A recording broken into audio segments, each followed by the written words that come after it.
লেখা তত্ত্ব গান আছে, নারী পুরুষ গান আছে, বিচ্ছেদ গান আছে, জীবের গান আছে, পরমের গান আছে, হাসরের গান আছে, জীবের গান আছে, কিয়ামতের গান আছে, শরীরের গান, মানে প্রত্যেকটা ধারার গানই তার আছে। কিন্তু সবথেকে বেশি বিচ্ছেদ গান তার বেশি, যে কারণে পাগল লক্ষ্মীকে বলা হয় বিচ্ছেদের সম্রাট। এই গানটা অনেকদিন পরে রইলাম আজকে আছে।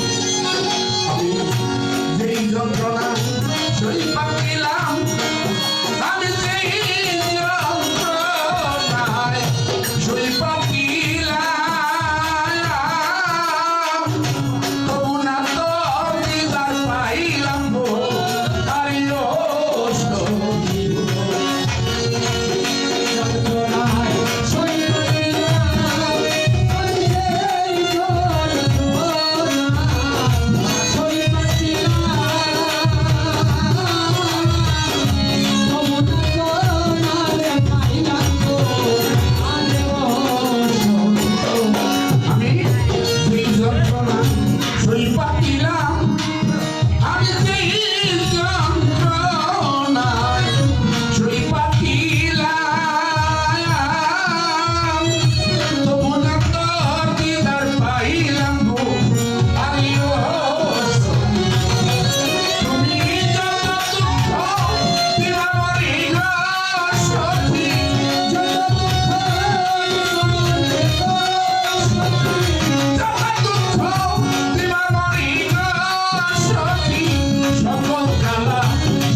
যন্ত্রণা সই পাচ্ছিলাম, আমি সেই যন্ত্রণায় সই পাচ্ছিলাম, তবু না তো দিদার পাইলাম গো, আরিও আমি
হরি হরি